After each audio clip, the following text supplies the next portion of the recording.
Olá, pessoas queridas, tudo bem? Na aula de hoje, nós vamos falar sobre ficção e verossimilhança. Na verdade, nós vamos retomar o texto, da aluna Clara e Apolo 11, aquele primeiro capítulo que vocês têm aí no material de vocês.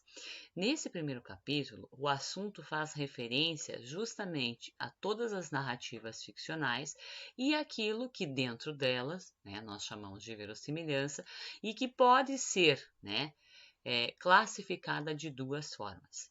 Verossimilhança externa, quando os elementos narrados se assemelham com a realidade do leitor, ou seja, que podem também ocorrer na nossa realidade, e verossimilhança interna, quando a ocorrência dos fatos e o envolvimento das personagens acontece apenas na história. Então, a prof deu alguns exemplos, nós comentamos, nós falamos a respeito disso. Nesse texto, da aluna Clara e Apolo 11, que talvez vocês precisem reler, para que vocês possam responder as questões que vocês terão na aula. Por quê? Porque vocês terão aqui, uma classificação para fazer, tá? Então, quando nós vamos aqui na página 13, deixa a professora modificar aqui, na página 13, a gente pode perceber que nós temos várias histórias ficcionais, várias narrativas.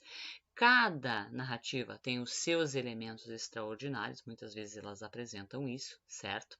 E esses elementos, quando eles se parecem com a verdade, a gente apresenta, a palavra, um novo vocabulário a vocês, que é a verossimilhança, ok?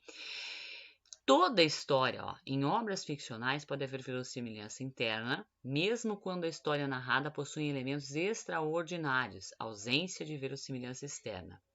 O importante é que o leitor tenha a impressão de verdade ou de realidade, ou seja, que vocês acreditem que aquilo realmente possa estar acontecendo dentro da narrativa.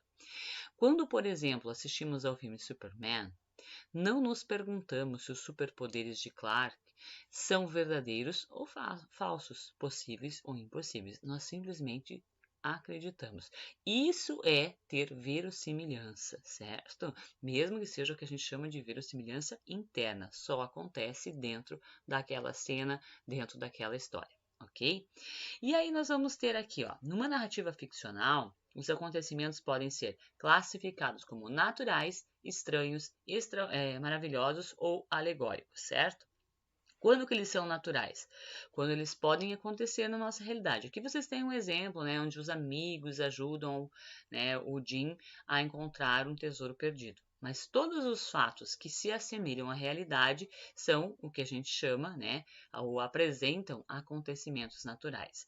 Já os acontecimentos estranhos são aqueles que parecem impossíveis ou irreais, mas eles vão receber uma explicação durante a narrativa. Então, aqui no conto da Alice no País das Maravilhas, quando ela conversa com os animais, com as cartas, no momento, do livro, da passagem da história, nós vamos ver que era um sonho. Então, eu tenho uma explicação. A partir do momento que é algo impossível, mas que é explicado, nós vamos classificar o acontecimento como estranho.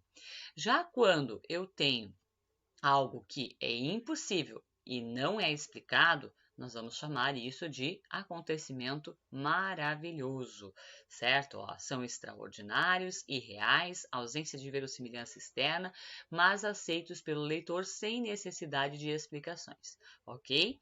Já o último ponto aqui, alegóricos, não se encaixam na ordem da realidade, mas possuem um sentido simbólico. Esse sentido simbólico é o que a gente observa, por exemplo, nas fábulas. Quando os animais eles têm posturas, têm comportamentos parecidos com o do ser humano. Então, aqui eu terei um comportamento alegórico, uma alegoria. Olha só, não se encaixam na ordem da realidade, mas possuem um sentido simbólico. O leitor não deve entendê-los ao pé da letra, tá? Então, aquilo que a gente chama de sentido figurado, metafórico, certo? Então, também conhecido como nesse caso, acontecimentos alegóricos, certo? Aqui vocês têm uma explicação. Alegoria, ou melhor, alegórico, é próprio de alegoria, forma de expressar uma ideia, de modo figurado, em que cada elemento funciona como um disfarce dos elementos da ideia representada. Ou seja, eu não posso ser claro no que eu vou falar, eu uso a alegoria para amenizar ou para falar aquilo que eu deveria falar autenticamente, certo? Qual é a atividade de vocês hoje, tá? Vocês terão uma atividade de interpretação, são 5 questões, tá?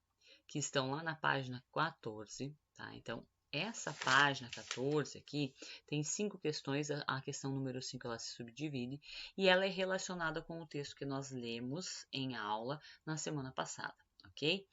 O que ela pede? Ela pede para vocês relerem algumas partes e explicarem. Na questão número 1, vocês vão reler o 5º trecho. Aonde ocorre esse 5º trecho? Lá nos parágrafos 52, né, do parágrafo 52 ao parágrafo 63.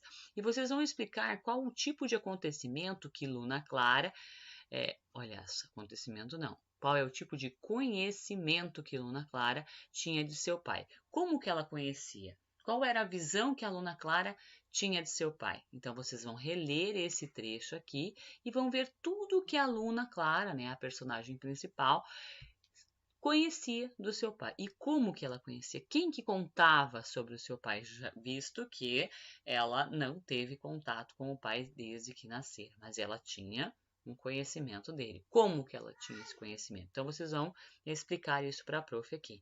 No 2, releia agora o 4º trecho do texto, né? Então, na primeira é o 5º trecho, que é do parágrafo 52 ao 63, né? A 63. Já no número 2, gente, perdão, no número 2, né, vocês vão reler o 4º trecho do parágrafo 38 ao 51, tá? E vocês precisam analisar qual é o fato extraordinário, tá? Então, se ele é um fato extraordinário, ou é aquilo que foge da realidade e que não tem explicação, tá? Então, ela é fora da ordem natural, diferente da realidade que conhecemos, e é relatado nesses parágrafos. Qual é o fato extraordinário que é relatado entre esses parágrafos que foram citados aqui no 4º trecho? Então, releiam e achem esse fato extraordinário. Lembrando, o que é um fato extraordinário? É aquilo que foge da realidade, ou seja, não teria relação nenhuma com a realidade, mas que, dentro da história, eu acredito que possa, né, e que é verdadeiro, que parece verdadeiro. Na 3, ao longo do livro, esse fato poderá permanecer na ordem do maravilhoso, do sobrenatural, ou revelar-se apenas como algo estranho. Lembrando, qual a diferença do extraordinário? Ele não tem explicação. Quando eu tenho uma explicação para esse fato irreal, eu tenho um acontecimento estranho. Então aqui, gente, né, se ele se revelasse como estranho, recebendo uma explicação que o recoloque na ordem natural da realidade. Com base na leitura do 5º trecho, né, novamente do parágrafo 52 e 63, vocês vão formular uma hipótese de explicação, ou seja, é um fato extraordinário, porque não tem explicação ainda, mas que explicação nós poderíamos dar para isso? Por exemplo, que explicação que eu poderia apresentar para que aqueles homens aparecessem num lugar que nunca chovia, que não tinha chuva, que já é algo assim bem complicado, com uma nuvem chovendo sobre eles? Que explicação que eu poderia dar? Será que a aluna Clara estava sonhando?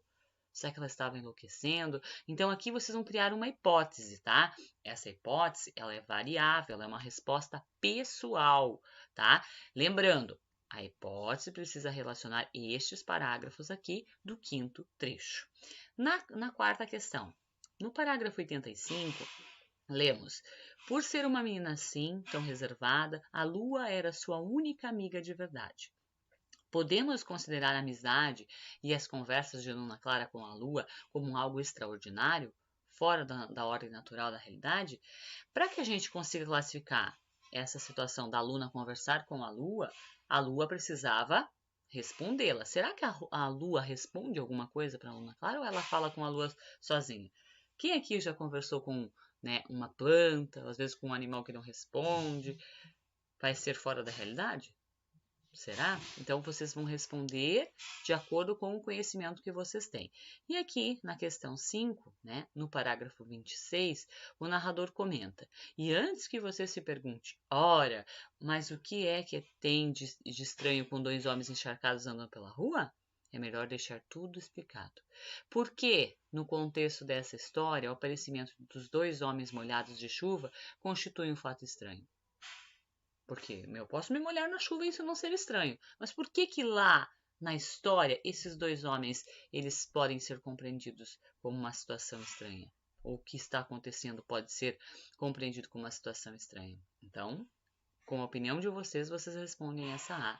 E aqui na B, que significado tem esse fato para a aluna Clara? Por que que ela ficou tão emocionada quando viu esses dois homens com a nuvem chovendo sobre suas cabeças e molhando?